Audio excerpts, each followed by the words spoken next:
성도님들이 한 절씩 읽고 마지막 절을 합독하도록 하겠습니다. 제가 먼저 읽겠습니다. 사령관 느부사라단이 예루살렘과 유다의 포로를 바벨론으로 옮기는 중에 예레미야도 잡혀 사슬로 결박되어 가다가 라마에서 풀려난 후에 말씀이 여호와께로부터 예레미야에게 임하니라.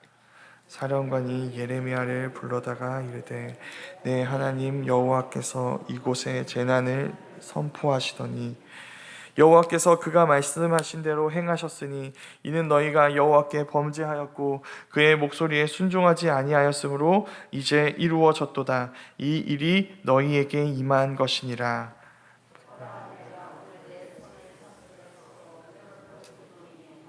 아니 내가 나와 함께 바벨론으로 가는 것을 좋게 여기거든 가자, 내가 너를 선대하리라. 만일 나와 함께 바벨론으로 가는 것을 좋지 않게 여기거든 그만두라. 보라, 온 땅이 내 앞에 있나니 네가 좋게 여기는 대로 옳게 여기는 곳으로 갈지니라 하니라. 예레미야가 아직 돌이키기 전에 그가 다시 이르되 너는 바벨론의 왕이 유다 성읍들을 맞도록 세운 사반의 손자 아이감의 아들 그다랴에게로 돌아가서 그와 함께 백성 가운데 살거나 네가 옳게 여기는 곳으로 가거나 할지니라 하고 그 사령관이 그에게 양식과 선물을 주어 보내매 예레미야가 미스바로 가서 다행히 남아있는 백성 가운데서 그와 함께 사니라. 들에 있는 모든 지휘관과 그 부하들이 바벨론의 왕이 아이감의 아들 그다랴에게 그 땅을 맡기고 남녀와 유아와 바벨론으로 잡혀가지 아니한 빈민을 그에게 위임하였다 함을 듣고 그들 곧 느다냐의 아들 이스마엘과 가레아의 두 아들 요하난과 요나단과 다누메스의 아들 스라야와 느도바 사람 에벳의 아들들과 마아가 사람의 아들 여사냐와 그들의 사람들이 미스바로 가서 그다랴에게 이르니 사반의 손자 아이감의 아들 그다랴가 그들과 그들의 사람들에게 맹세하며 이르되 너희는 갈대아 사람을 섬기기를 두려워하지 말고 이 땅에 살면서 바벨론의 왕을 섬기라. 그리하면 너희에게 유익하리라.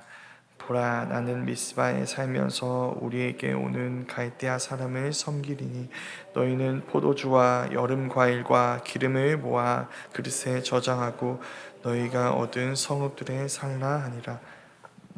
모압과 암몬 자손 중과 에돔과 모든 지방에 있는 유다 사람도 바벨론의 왕이 유다의 사람을 남겨둔 것과 사반의 손자 아이감의 아들 그다랴를 그들을 위하여 세웠다 함을 듣고 그 모든 유다 사람이 쫓겨났던 각 처에서 돌아와 유다 땅 미스바에 사는 그다랴에게 이르러 포도주와 여름 과일을 심히 많이 모으니라.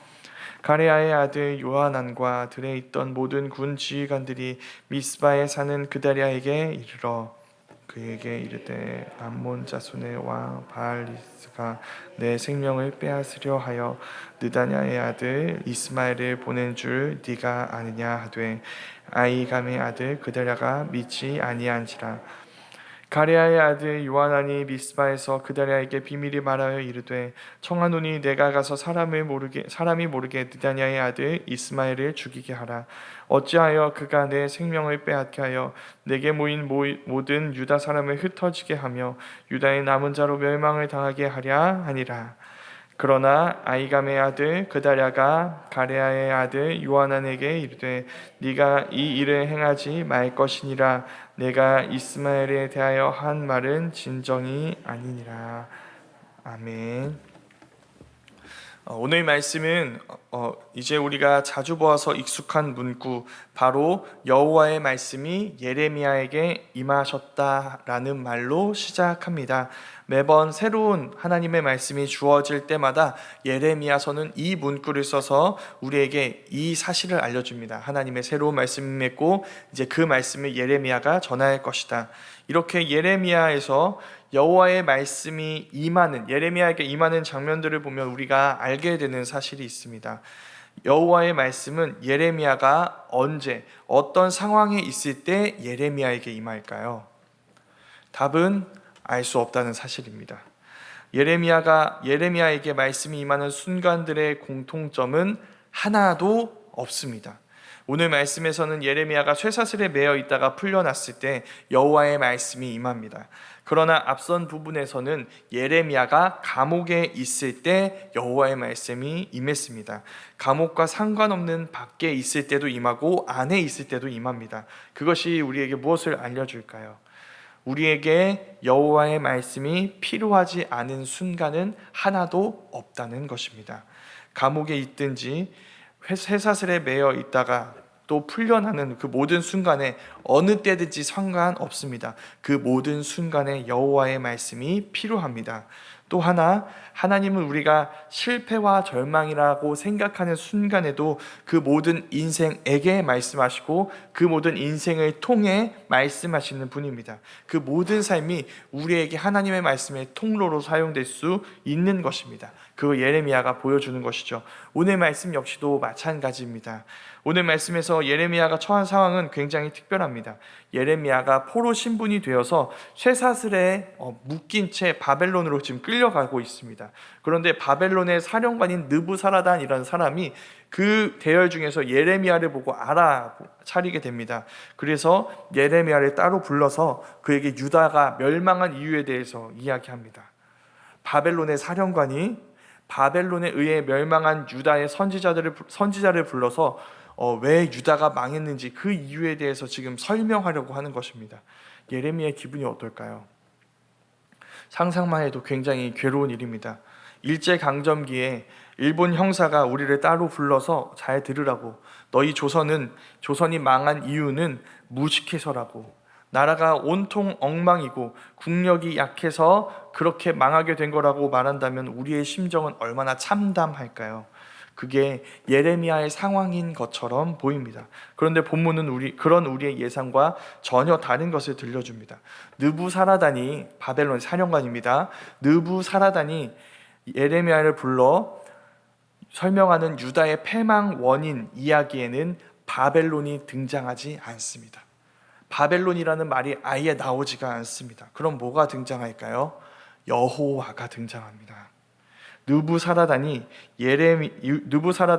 예레미야가 예언한 그 여호와의 말씀대로 유다의 이 재난이 이루어졌다고 말합니다. 유다 백성이 여호와께 범죄하고 그의 목소리에 순종하지 않아서 예루살렘이 멸망하게 되었다, 바로 너의 말처럼 이라는 이 말을 이 느부사라단의 입술을 통해서 지금 들려주고 있는 것입니다. 무슨 말일까요? 느부사라단은 여호와를 인정합니다. 예레미야를 그 여호와의 선지자로 인정하고 존중해주고 있습니다. 그래서 쇠사슬에 묶여 바벨론에 끌려가고 있는 이 대열에 있는 이 예레미야의 결박을 풀어주는 것이죠. 그리고 선택권을 줍니다. 바벨론으로 가자. 내가 너를 선대해주겠다. 편하게 생활할 수 있도록 내가 지켜주겠다. 이건 근데 강요는 아니다. 그게 너에게 좋지 않게 보이면 어디든 상관없다. 네가 좋게 여기는 대로, 옳게 여기는 대로 가거라. 성도님들이 예레미야입니다. 이때의 기분은 또 어떨까요? 드디어 40년 동안 만나지 못했던 내 예언을 들어주는 사람을 지금 예레미야가 만나고 있습니다. 아무도 인정해주지 않았던 나를 인정해주는 사람을 만났어요. 그가 사령관입니다. 근데 그가 가진 권세로 나를 지켜주겠다고 약속합니다. 나에게 마치 빚이라도 진 것처럼 나를 극진히 대접하면서 나를 따라오라고, 내가 평생 너의 안전을 보장해 주겠다고 약속하고 있습니다. 제가 예레미야였다면 재고의 여지가 없습니다. 저는 느부사라단의 손을 잡고 바벨론을 향하게 될 것 같습니다. 아니 목사님, 어떻게 이 하나님의 백성, 유다 백성을 버릴 수 있나요? 그럼 저는 이렇게 반문할 것 같습니다. 하나님의 백성은 어떤 사람들인가요? 하나님의 말씀을 듣는 사람이죠. 유다 백성은 듣지 않습니다. 근데 제가 40년 동안 해봤어요. 도무지 듣지 않아요. 그런데 느부사라단은 듣습니다. 그는 내 예언을 하나님의 말씀으로 믿고 나를 존중합니다. 그럼 내가 향할 곳이 바벨론인 게 맞지 않나요? 근데 예레미야는 그렇게 해석하지 않습니다. 그는 느부사라단의 제안에 아무 대답도 하지 않습니다. 그럼 어떻게 할까요? 조용히 등을 돌립니다. 유다로 향할 준비를 해요. 이게 예레미야의 대답입니다. 어떠한 고민도 없이 그는 유다 백성과 함께 하기를 선택하고 있는 것입니다. 이 모습은 지금 유다 백성들이 예레미야에게 했던 그 모든 비판들이 틀렸다는 것을 보여줍니다. 예레미야가 유다에게 예언했습니다. 바벨론에 너희는 포로로 끌려가게 될 것이다. 너희 죄 때문에. 그때 너네 바벨론에게 저항하지 말거라. 그 성에 평안을 구해야 한다. 거기서 집 짓고 밭을 일구고 싹을 맺어서 너희 삶의 터전을 마련해야 한다. 그 성의 평안을 빌어주고 저항해서는 안 된다. 이 메시지 때문에 예레미야는 배신자, 매국노 취급을 받았습니다. 저거 친 바벨론파다. 어떻게 우리를 망하게 한다는 그 바벨론과 손을 잡으라고 할 수 있느냐. 바벨론이 무서워서 저 바벨론에게 사주를 받아서 저렇게 얘기하는 것이다. 그렇게 보였습니다. 그런데 예레미야가 보여주죠. 그는 그에게 평안과 안전을 보장해주는 바벨론으로 향하지 않습니다. 평생 자신의 메시지를 듣지 않아서 결국 망하는 길로 향해 버린 불순종하는 유다 백성과 함께 하기를 원합니다. 이게 선지자예요. 선지자는 어떤 사람일까요? 선지자는 내 말을 들어줄 사람이 아니라 내 말이 필요한 사람들에게 가는 사람입니다. 나를 존중해주는 사람이 아니라 하나님이 존중하시는 악한 사람들에게 가는 사람입니다. 그들과 함께 살다가 함께 죽는 것이 선지자입니다. 이유가 무엇일까요? 하나님께서 그 말씀을 명령하셨기 때문입니다. 그래서 예레미야 현실은 굉장히 가혹해 보입니다. 얼마나 비참한가요? 내가 40년 동안 전한 하나님의 말씀을 처음으로 인정해 준 사람이 유다를 망하게 한 그 바벨론의 사령관입니다. 그러나 바벨론으로 향할 수는 없습니다. 그의 말대로, 예레미야 예언대로 망해버린 이 상황에서도 예레미야의 말을 듣지 않으려 하는 이들과 예레미야가 함께 하게 될 것입니다. 지난 40년이 그랬던 것처럼 그는 그렇게 살다가 그렇게 죽게 될 것입니다. 그런데 이 모든 것이 우리에게 들려주는 또 다른 메시지가 있습니다. 예레미야는 40년 동안 반대를 받았습니다. 여러 번 투옥되었고 온 세상이 예레미야를 미워했습니다. 그런데 예레미야가 살아 있습니다. 죽어도 몇 번을 죽었어야 할 것 같은데 그런 예레미야가 살아 있습니다. 하나님은 바로 그런 세상에서 예레미야를 지켜내셨습니다. 반대를 당하지만 예레미야는 죽지 않습니다. 살아서 그의 메시지가 이루어지는 장면을 보게 됩니다. 그래서 그에게 그 메시지를 주신 하나님이 그를 지키시는 자라는 것을 그가 보여주고 있습니다. 그렇다면 우리는 예레미야를 실패자라고 부를 수 없습니다.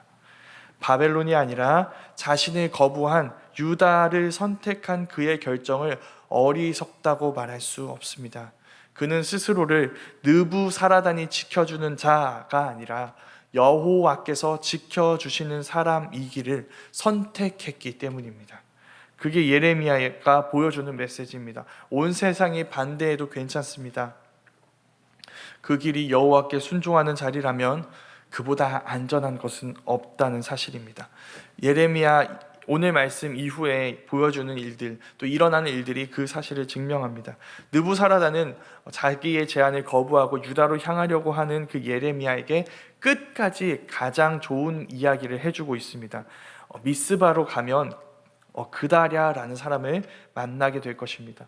만나게 될 것이다. 그가 너를 선대할 테니 너 거기로 가는 게 좋다. 물론 이것 역시도 강요가 아니다. 네가 좋은 길로, 네가 옳다고 생각하는 장소로 가라. 그 말이 예레미야가 느부사라단의 말에 따라서 그다랴가 있는 미스바로 향하게 됩니다. 그다랴가 어떤 사람인지를 보면 느부사라단의 말이 사실이라는 것을 알 수 있습니다. 그다랴가 유다 백성들을 모아놓고 이야기하게 됩니다. 예레미야가 예언한 그 이야기를 해줍니다. 바벨론에게 선대해라. 우리가 그에게 순종하면 우리에게 이익이 될 것이다. 그다랴는 그 모든 유다 백성들에게 바벨론적인 모습을 보이라고 요구하는 것입니다. 포도주와 여름과일을 모아라. 너희는 이곳에서 바벨론의 말을 들으면서 너희의 앞으로의 일들을 준비하고 또 대비해야 한다라고 이야기합니다. 그때 요하난이라는 사람이 그다랴에게 찾아와 조언을 하나 합니다. 반 바벨론 성향을 가진 바벨론에게 적대적인 암몬 자손의 왕이 암몬 자손의 왕이 이스마엘이라는 사람을 보내서 너 그다랴를 암살할 계획을 하고 있다. 너는 그를 죽여야 한다. 나에게 이야기만 해라. 내가 가서 조용히 몰래 그를 죽이고 너를 보호하겠다. 어떻게 네가 죽어서, 그다랴 너가 죽어서 이 유다 백성들이 또 혼란에 빠질 수 있게 하겠느냐라고 이야기를 합니다. 그런데 그다랴가 그 이야기를 무시해요. 그래서 오늘 말씀 이후의 내용이지만 죽임을 당하게 됩니다. 정말 요하난의 경고와 같이 이스마엘이 내려와 그다랴를 죽입니다. 이 부분에서 우리는 좀 이상한 점을 발견하지 않을 수 없습니다. 그다랴가 했던 말은 지금 처음 하는 말이에요. 그다랴가 처음 하는 말입니다. 근데 이건 예레미야는 지난 수십 년 동안 했던 이야기였습니다. 계속해서 바벨론에게 순종해야 한다, 바벨론과 화친해야 된다라는 이야기를 했습니다. 적대적으로 해서는 안 된다. 그 얘기를 바벨론의 사령관이 알고 있습니다. 그러니까 이 이야기는 그냥 유다 백성들 안에서만 이렇게 전파되고 나눠지는 얘기가 아닙니다. 지금 바벨론도 알고 있고 다른 모든 사람들도 알고 있는 이야기예요. 그럼 모압 왕의 타겟은, 이 암몬 왕의 타겟은 누가 되어야 할까요? 그다랴가 아니라 예레미야가 되어야 합니다. 그런데 그들은 예레미야를 공격하지 못합니다. 왜 그럴까요? 예레미야가 걸어온 길이 지금 예레미야 뒤에 누가 있는지를 보여주기 때문입니다. 그래서 오늘 말씀의 내용은 단순히 그다랴가 죽게 되었다는 내용이라고 할 수 없습니다. 예레미야를 죽일 수 없었다는 메시지입니다. 예레미야는 어떻게 생존할 수 있을까요? 간단합니다. 순종입니다. 그게 오늘 말씀의 결론입니다. 우리도 마찬가지입니다. 우리가 하나님의 말씀에 순종할 때, 우리가 고백하는 대로 그리스도, 우리의 왕이라고 고백하는 그 예수님의 말씀과 통치와 다스리심에 순종할 때, 그의 가르침을 따라 살아갈 때 세상은 우리에게 반대표를 던질 것입니다. 우리를 반대할 것입니다. 그리고 동시에 우리를 두려워할 것입니다. 우리 뒤에 계신 이가 얼마나 강한지 그들은 본능적으로 알게 될 것이기 때문입니다. 그 순종으로 오늘도 우리가 이 예레미야가 누리는 안전을 경험할 수 있는 우리 모두가 되었으면 좋겠습니다. 그래서 이 세상이 감당치 못하는 사람으로 오늘을 살아낼 수 있었으면 좋겠습니다. 예레미야가 보여주듯이 우리의 모든 삶의 자리에서 말씀하시는 그 주님의 메시지가 오늘도 우리의 삶을 채우고 우리의 삶을 지켜내고 또 우리의 삶을 통해 우리 주변으로 흘러가므로 우리 모두가 오늘도 여전히 살아계시는, 우리와 함께 하시는 그 하나님을 증거하는 안전하고 평안한 삶을 누릴 수 있는 우리 모두가 될 수 있기를 간절히 소망합니다. 아멘. 우리 이 시간